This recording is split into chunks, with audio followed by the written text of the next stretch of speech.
yesterday you said that the reason the Japanese and the Chinese, So resilient. yeah, is because there is no The well, concept. yeah, and there is no word in their language for crisis. It just says opportunity. So Yes. it's the way you see it, really. Yes. But you said something very powerful. Crisis is seasonal. Yes. And this is probably the most important thing about crisis. One of the things that have kept me very calm in life is when I was ignited by the truth written by the richest man that ever lived, King Solomon. King Solomon said, to everything there is only a season. To everything there's only a season. I repeat that over and over again in my books because we don't get it. Listen to him again. To everything there's only a season. That means if you're going through a bad time right now in your life, that cannot last because everything only has a season. And you said something very powerful yesterday. You said we are to expect This is why crisis. Exactly. And that's really one way to overcome them is expect them because they're a part of life. This is why people become depressed. Depression is a result of the expectation that things will never change. Boy, how true that is. If you are able to expect change and then prepare to manage it when it comes, change will never catch you off guard and destroy you. Can we talk about managing? Yes. Now, in your book, This you is say very seven ways to manage a crisis. Yes. Give me just some. 7 ways. In this book, in chapter 7, we talk about how to manage crisis. Pastor Benny, first of all, I believe that the reason God created man was for management. Really? I have never heard it put that way. When I read the Bible, people normally think I'm reading a different Bible. Let me read what was on God's mind when he made you. And I think this will help you going through this economic crisis right now. In the book of Genesis, I'm going to show you a verse you never saw before. Please. I've read and reread and reread. Me and too, reread until the I Bible. found it. It says in Genesis chapter 2, it says, when the Lord God made the earth and the heavens, no shrub of the field had yet appeared on the earth, and no plant of the field had yet sprung up. Why? Because the Lord God had not allowed it to rain on the earth. Why? Because there was no man to manage the earth. Now, that's a verse you and I never saw. Marvelous. This is powerful to me. First of all, God had a beautiful planet, but he didn't allow anything to grow, nothing to spring forth, nothing to emerge, nothing to prosper, because there was no manager. Okay, a few things I learned from this. Number one, God will never allow growth where there is no management. Wow, wow, wow. So instead of praying for things from God, pray for the management ability. Secondly, God will withhold things from you if you cannot manage them. Notice it says, He'll withhold things. read it, it says he didn't allow it to rain Yeah. because there was no man to manage the results. So the next verse says, and therefore God formed the man from dust of the ground and breathed into his nostrils the breath of life. In other words, God had a beautiful planet. No life was on it. Why? Because he first needed a manager. Normally we ask people, why did God create man? Our answer, to worship God. That's not what he says. He needed a manager. I have So the never number heard one- that. I love that. The number one motivation for God creating man is management. Whatever you mismanage, you will lose. That is powerful. That's why management is so important in this process. Whatever you do not manage, you lose. In other words, God will never give you what you pray for. He will only give you what you can manage. You pray for a new house, and God's looking at the apartment that's unkept. So he only gives you what you've proven you could manage. Some people get jealous of your ministry, but they don't understand the machinery behind this ministry to manage all that's necessary here. And the day you mismanage this ministry, you will lose it. Absolutely. That's If you mismanage your body, you lose it. If you mismanage your marriage, you lose it. If you mismanage your children, you lose them. If you mismanage your money, it goes away. When you think about the present crisis in the world today, some CEOs mismanaged the process of mortgage qualification. And what happens? The whole world has been destroyed. When you mismanage anything, you lose it. And so in crisis is a result of mismanagement. And the way you correct a crisis is management. So I have a list in the book of what the Lord taught me about management, and I want to read this to you. There's a chapter called The Management Mandate. Please read it. Because if people don't learn to manage, they will keep losing what they receive. Let's talk about the ways to manage crisis. Number one, Yeah. determine what you need. You know, there's a difference between needs and wants right now. Sometimes we desire things we want over and above things we need. And crisis sometimes comes to reduce you back to what you need. Number two, acquire only what you need. Please repeat what you just said. God Crisis comes to reduce you. to what you need again. Some of us got 5 rooms in our house. We sleep in one, and we can't pay for the house. God would allow a crisis to foreclose on that house because you are living in this house, not sleeping with your family. Your children are in disarray because you work so hard to keep this house and you lose the home. So God will cause you to have your home repossessed to bring you back to the basics: relationships, family, love, patience, kindness, goodness. Sometimes we curse a crisis. God is saying, no, it's me. A lot of people for the first time right now are finally recognizing their spouses. Why? They lost their job. They finally got to talk to each other. Say what you said yesterday, that God is the one who actually causes those crises. You know, we normally say that it's the devil.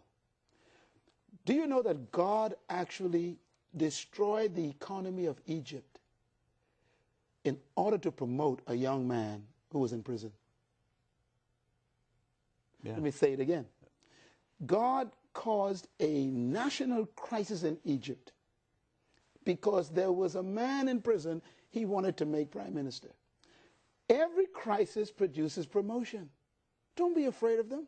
Sometimes the only way for God to move from where you are is to create a crisis that demands movement. You know, Joseph was in prison, locked away, and it was a crisis, a threat of economic collapse in Egypt. God says there'll be famine. I'm going to destroy all of the crops of Egypt. For 7 years, there'll be famine.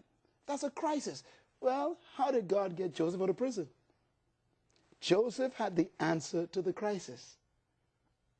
This crisis we're going through now economically in America, in Canada, in England, in China, in Russia, in the United States, in South America, whatever it is, this is the greatest moment for promotion.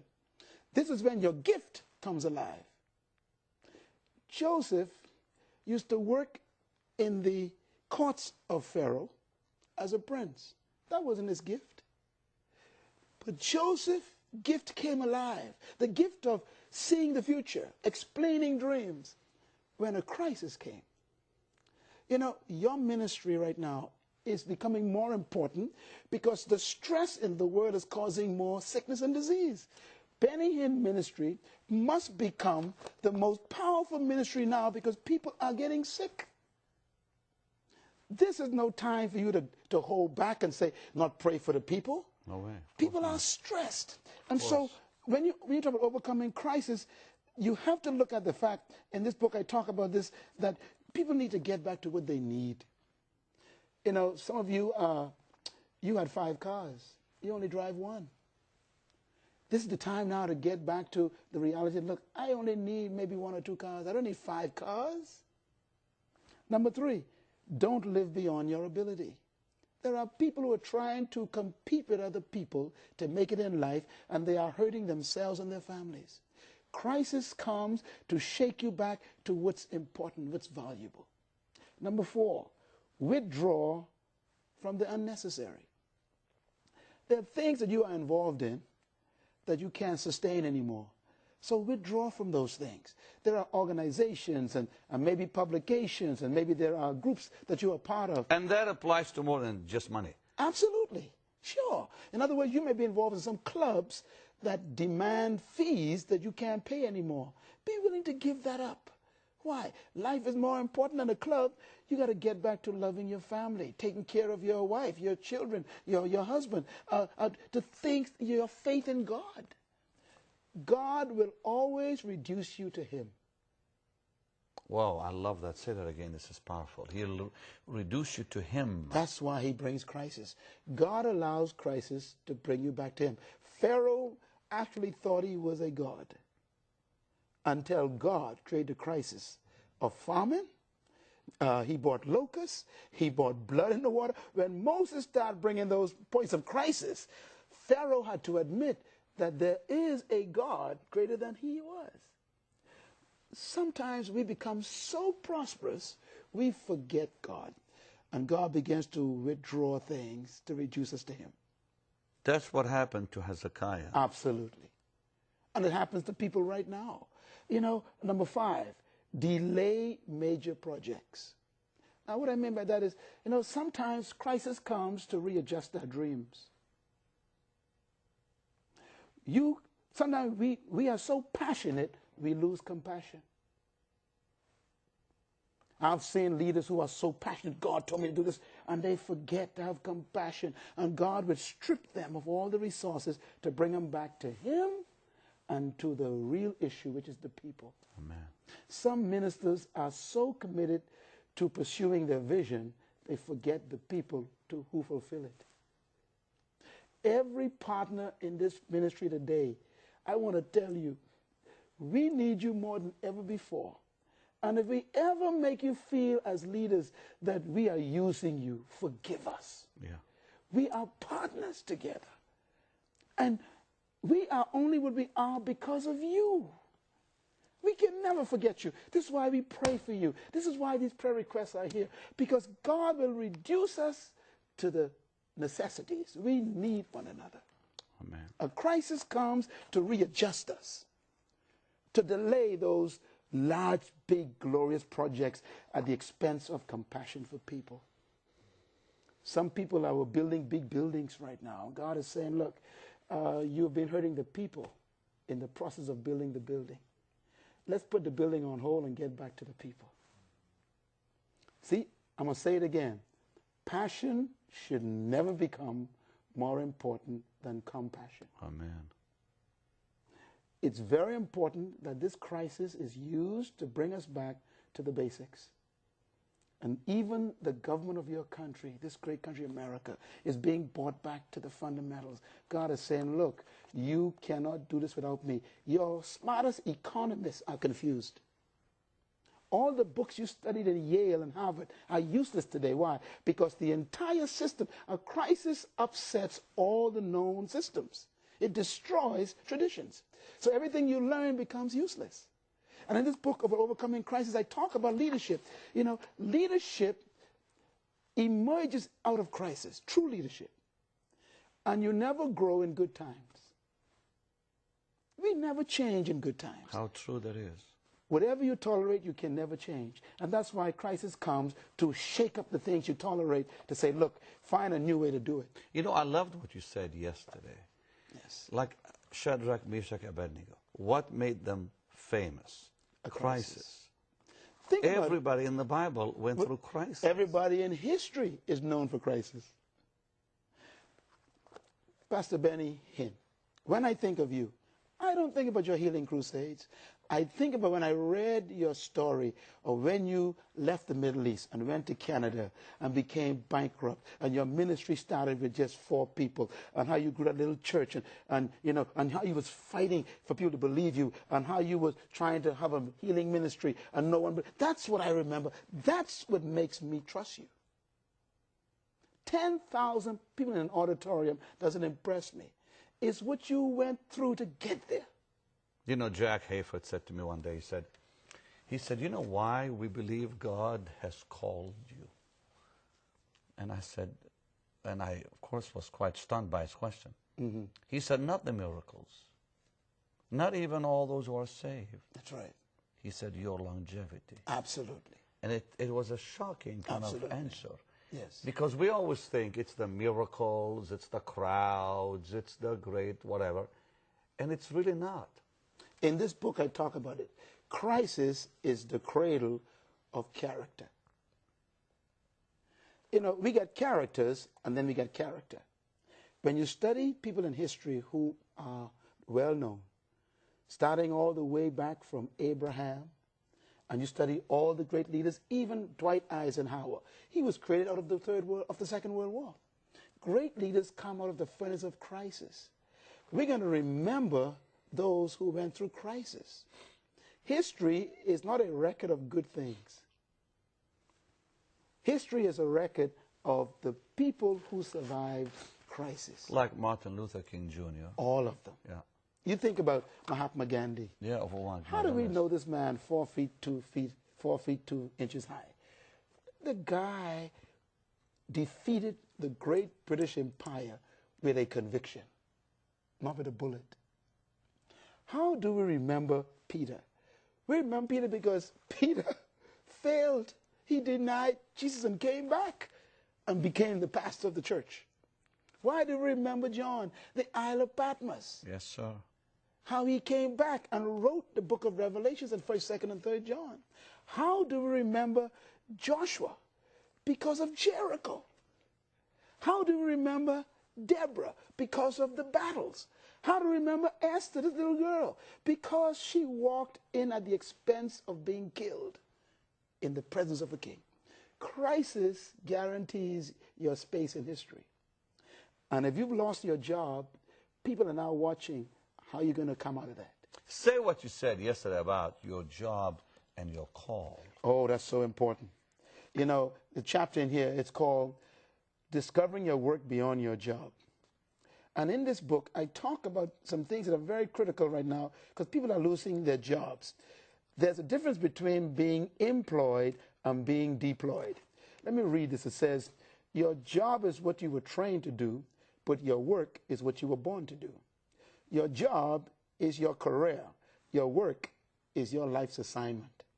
Your job is your skill. Your work is your gift. You can be fired from your job. You can never be fired from your work. That's right. You can retire from your job. You can never retire from your work. Jobs are temporary. Work is permanent. You know, you can never retire from being a healer of the sick. I looked at my father, Al Roberts, on the program last week. And he's my spiritual father. Of course. And every word he speaks, you can still hear seed faith coming out. You can still hear the healing ministry coming out. Why? He will never lose that. He didn't retire from that gift. That gift is with him until he leaves the earth. So if you lost your job today, the good news is you haven't lost your work. I was talking to a lady who came to me in my office, and she said, Pastor Miles, I lost my job. I've been on my job for 23 years, and they actually laid me off because of the crisis. And she was crying, and I said, what are you crying for? I said, wipe your tears. She said, why? I said, do you have a house? She said, yes, I'm paying rent. I said, do you have a car? She said, yes, I'm paying a note. I said, is there an oven in your house? She said, yes. How many times do you use it? She said, once a week. Every Sunday, I use my oven. I said, your problem is you don't have a lack of a job. You have a lack of thinking. I said, why don't you go home, take your oven, get some flour, some water, and some oats, make some cookies, and turn your oven into a production center.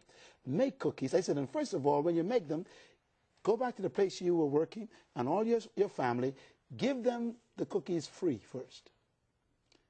Why? Because you always plant your seed first. I said, and then when they want more, you simply bake more. In 6 months, this woman ended up with a cookie business. A year later, she is now providing not only job for 120 people, she has a cookie factory. She had to buy the commercial ovens. She now have a cookie business, and she is now worth over $1 million. She lost the job but never lost her work. Her gift was actually cooking, baking cookies. And it took losing a job to become a millionaire. Well, I pray the Lord. That's the good news. I pray the Lord will get this truth to you. You can never lose your call. Never. They can take your job. They can't take your work. Never.